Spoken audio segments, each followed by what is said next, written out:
Chapter 3: The Wine Shop. France, Paris. Some days later, a wine shop and a room in a building beside it. A large cask of wine had been dropped and broken in the street. The accident had happened in getting it out of a cart. The cask had rolled out at speed. The hoops had burst and it lay on the stones outside the door of the wine shop, smashed like a nutshell. All the people around had stopped their work or whatever they were doing or not doing to run to the place to drink the wine.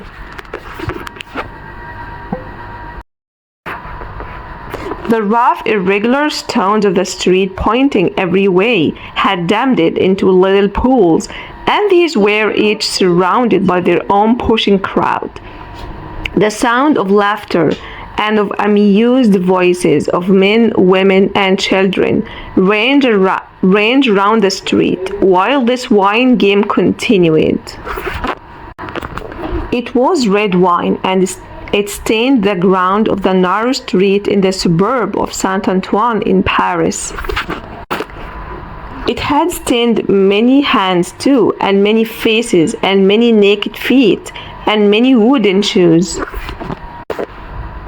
Some had even tried to drink the muddy bottom of the cask, and their hands and faces were covered thickly. One of them had used the muddy wine lees to write on the wall of a house the word blood. The time was to come when that wine too would be spilled on the streets, and when the stain would be read on many there. The wine shop was a corner shop, better than the most others in its appearance, and the master of the wine shop had stood outside looking at the struggle for the lost wine. "It's not my problem," he said, shrugging his shoulders. "The people from the market did it. Let them bring another." Then his eyes happened to catch the tall man writing up his joke on the wall. He called to him across the way. "Say, Gaspard, what are you doing there?" The man pointed to his joke, feeling very pleased with himself, but the joke failed to amuse the wine shop keeper. "What now? Are you a subject for the mad hospital?" said the wine shop keeper, crossing the road and rubbing out the joke with a handful of mud. "Why are you writing in the public streets? Call wine, wine, and finish there."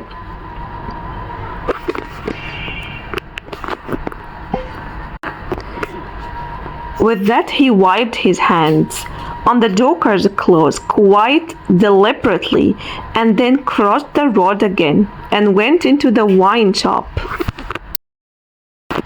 This wine shop keeper was a bald-necked man of about 30 who wasn't wearing a coat but carried one over his shoulder.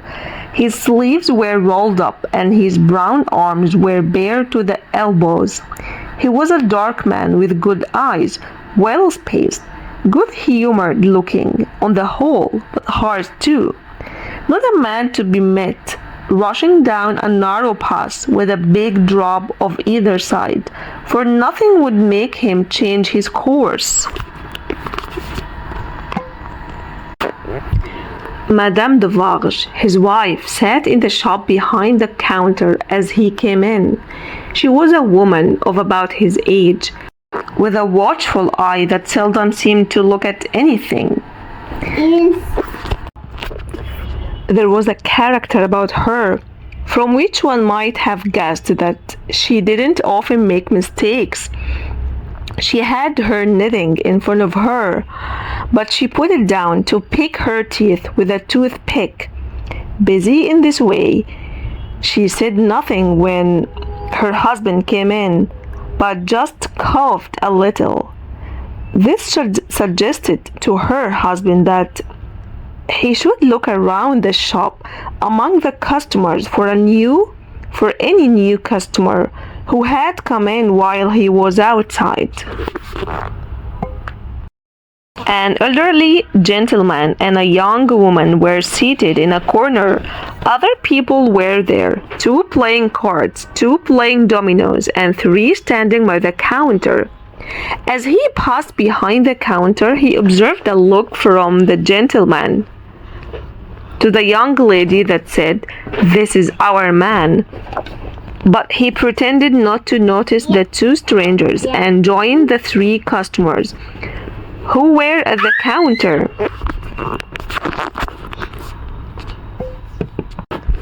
"How it goes, Jack," said one of these 3. "Is all the wine swallowed?" "Every drop," answered Monsieur de Varges. When this exchange was finished, Madame de Varges, still picking her teeth with her toothpick, coughed another little cough. "It's not often," said the second man to Monsieur de Varges, "that many of these miserable beasts know the taste of wine or anything but black bread and death. Is it not so, Jack?" At this second exchange, Madame de Varges coughed another little cough. The last of the 3 now said his say, as he put down his empty glass. "Ah, so much the worse. A bitter taste it is that such poor cattle always have in their mouths, and hard lives they live, Jack. Am I right, Jack?" "You are right, Jack." The third exchange was completed at the moment when Madame de Varges put her toothpick down and moved in her chair. "True," said her husband. "Gentlemen, my wife." The 3 customers pulled off their hats to Madame de Varges. She replied by bending her head and giving them a quick look. Then she glanced in a casual manner round the wine shop and took up her knitting again. "Gentlemen," said her husband, who had kept observing her with his bright eyes, "good day. The room that you wish to see and were inquiring about is on the 5th floor.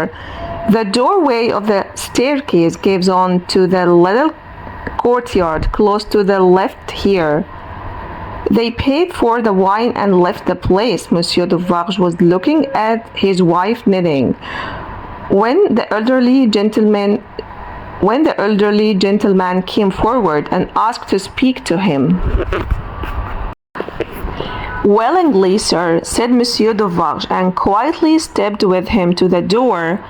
Their conversation was very short. Almost at the first word, Monsieur de Varges started, nodded, and went out.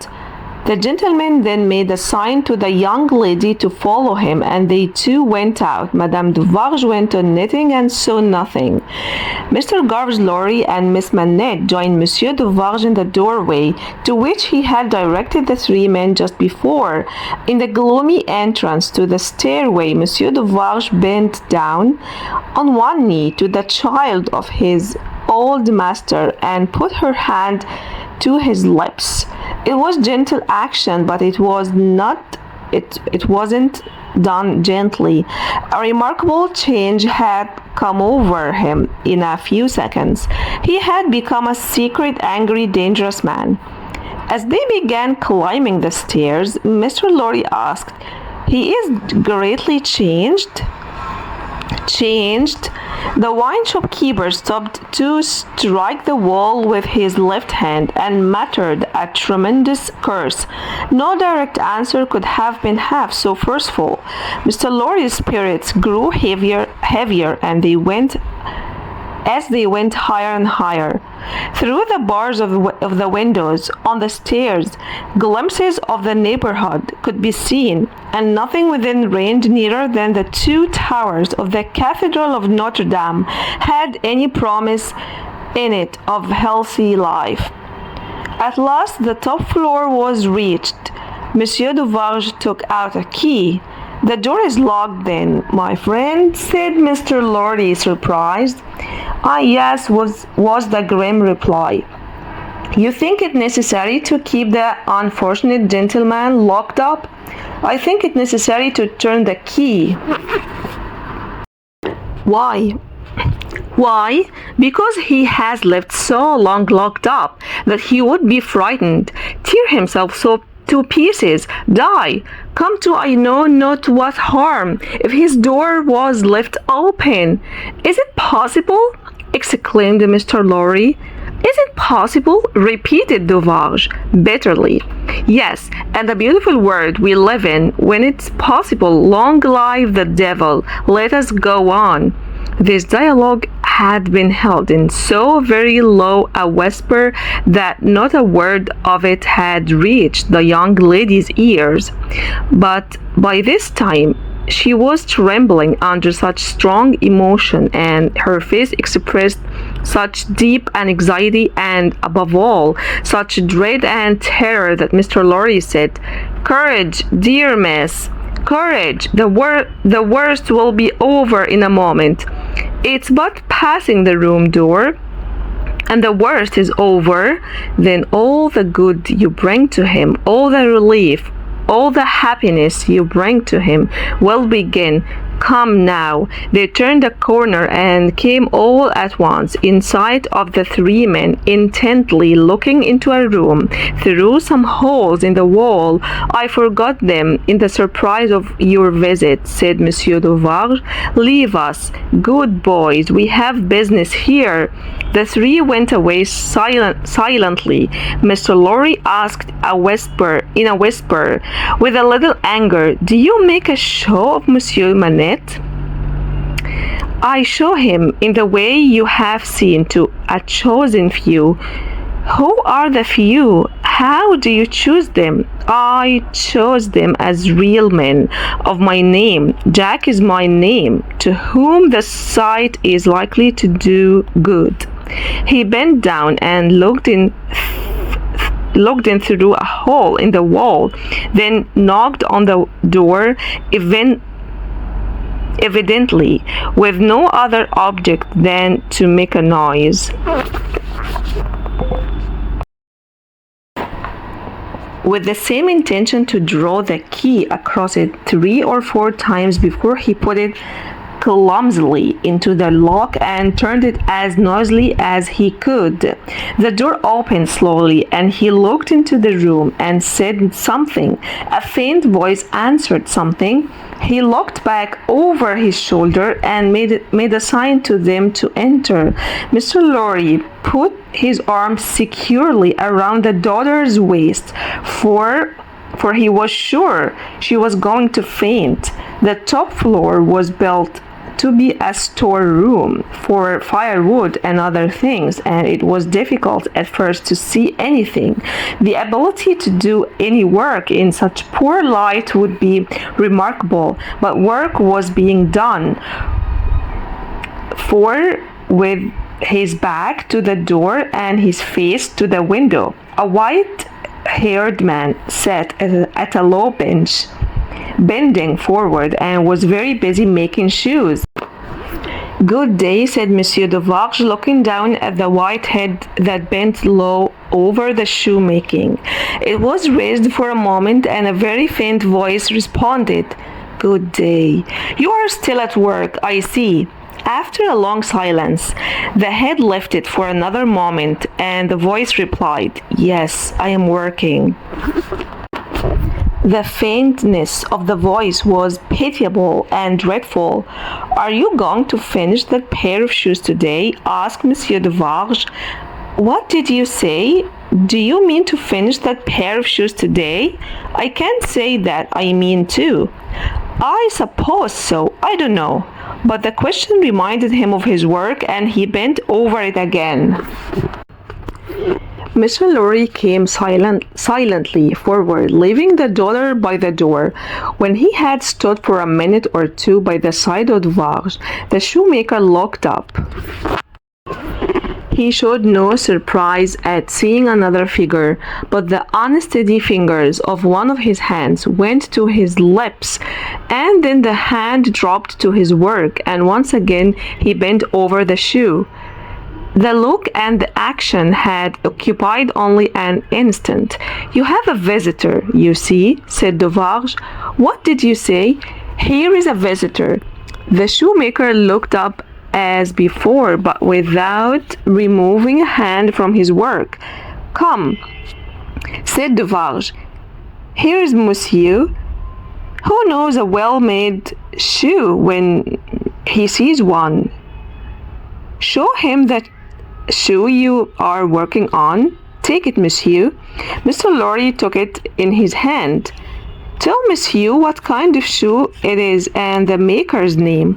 There was a longer pause than usual before the shoemaker replied, "It's a lady's shoe.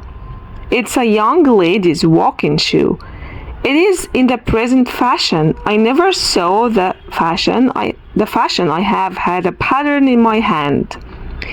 He glanced at the shoe with some little passing touch of pride. "And the maker's name?" said Duvarge. "Did you ask me for my name?" "I did. 105 North Tower." "Is that all? You are not a shoemaker by trade?" said Mr. Lorry, looking straight at him. His tired eyes turned to Duvarge as if wanting to transfer the question to him, but as no help came, they turned back on the questioner. "I am not a shoemaker by trade. No, I wasn't a shoemaker by trade. I learned it here. I taught myself. I asked permission to..." His voice faded and he looked away. Then his eyes came slowly back to the face from which they had wandered. "I asked permission to teach myself, and I got it with much difficulty after a long while, and I have made shoes ever since." As he held out his hand for the shoe that had been taken from him, Mr. Lorry said, still looking him straight in the face, "Monsieur Manette, do you remember nothing of me?" The shoe dropped to the ground and he sat looking straight back at the questioner. "Monsieur Manette," Mr. Lorry laid his hand on Duvarge's arm. "You remember nothing of this man? Look at him. Is there no old banker, no old business, no old servant, no old time rising in your mind, Monsieur Manette?" As the prisoner of many years sat looking fixedly by turns at Mr. Lorry and at Duvarge, some long buried marks of an active intelligence gradually forced themselves through the black mist that had fallen on him. They were overclouded again. They were fainter. They were gone, but they had been there. Finally, with a long sigh, he took the shoe up and started his work again. "Have you recognized him, Monsieur?" Duvarge asked Mr. Lorry in a whisper.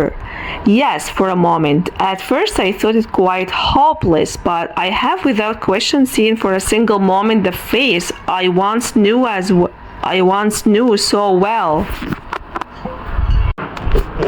"Hush, let us go back further. Hush!"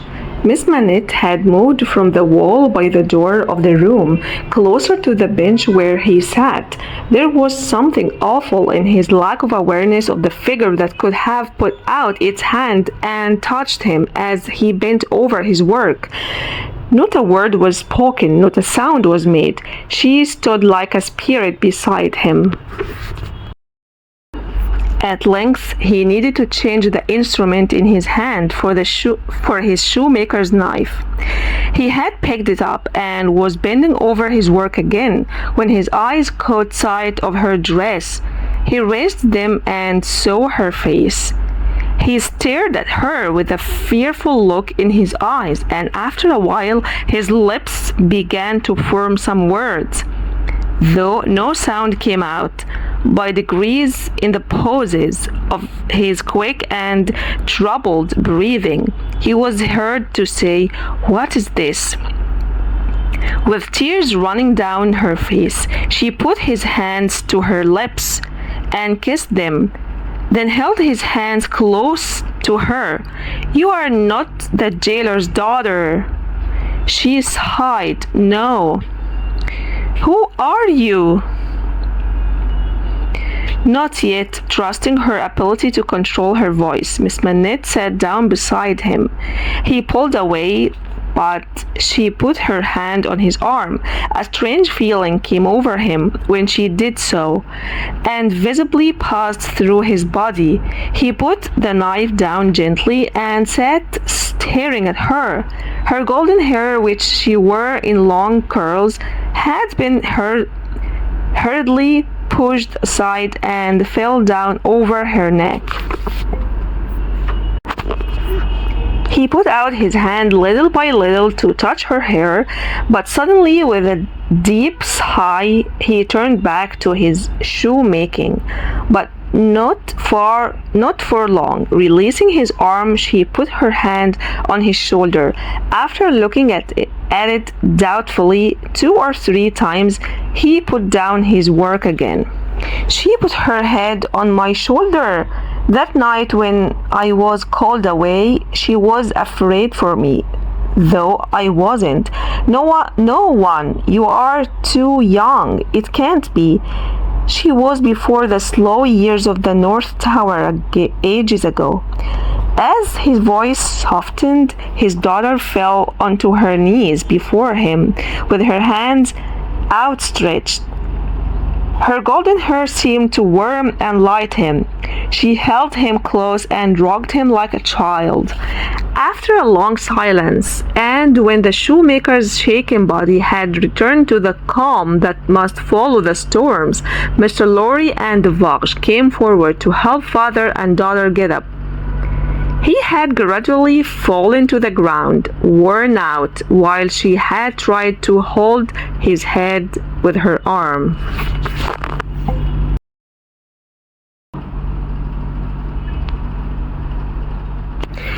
If without disturbing him, she said, everything could be arranged for our leaving Paris at once, so that he could be taken away from here. But consider interrupting Mr. Lorry. Is he fit for the journey? More fit for that, I think, than to remain in this city that is so terrible to him. Is it true? Said Devarge, who was kneeling to look on and hear. More than that, Monsieur Manette is, for all reasons, best out of France.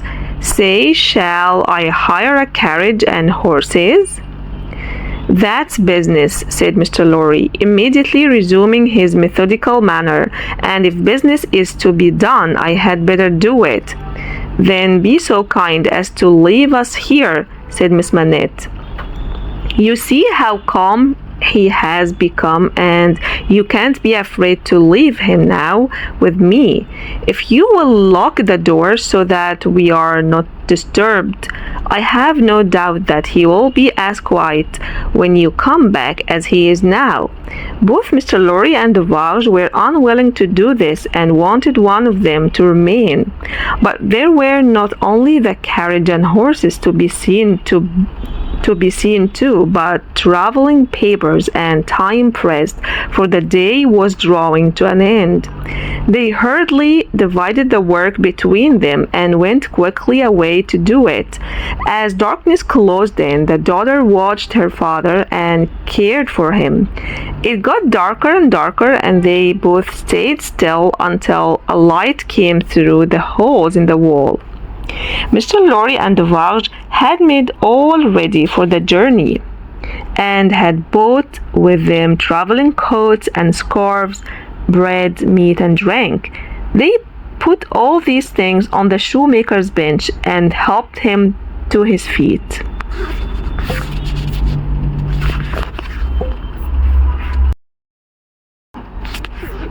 In the way of one who is long accustomed to obeying, he ate and drank what they offered him and put on the coat and scarf that they gave him to wear. Miss Manette took his arm and he held her hand in both of his. They went down the stairs, Devarge going first with the lamp, Mr. Lorry behind. They hadn't gone down many steps when the old man stopped and stared at the roof and looked round at the walls. It was clear that he had no memory of being brought from his prison to Devarge's house. They heard him mutter, 105 North Tower, and when he looked round, it was evident that he was looking for the strong fortress wall that had long imprisoned him. On reaching the courtyard, he instinctively altered his step as if expecting a drawbridge, and when there was no drawbridge and he saw a carriage waiting in the street, he dropped his daughter's hand and held his head in his hands. There was no one about, no crowd in the street, not even a passerby. No people could be seen in any of the windows. There was only Madame de Varges, who leaned against the door knitting and saw nothing.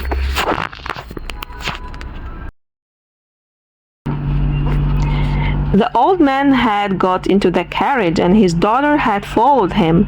When he asked miserably for his shoemaking tools and unfinished shoes, Madame de Varges called to her husband that she would get them. She quickly brought them down and went back to her knitting. De Varges climbed up next to the driver of the carriage and shouted, "To the barrier!" The driver cracked his whip and the carriage clattered away under the feeble lamps. They went under the street lamps, past lighted shops, lively crowds, and brightly lit coffee houses, to one of the city gates. Soldiers with lanterns stopped them at the guardhouse. "Your papers, travelers?" "See here, then, officer," said de Varges, getting down. "These are the papers of Monsieur inside with the white head. They were given to me." He dropped his voice. A soldier looked inside the carriage with his lantern. "It is well. Forward." "Adieu, farewell," said de Varges, and so under a short avenue of feebler and feebler lamps, they traveled out under the great covering of the stars.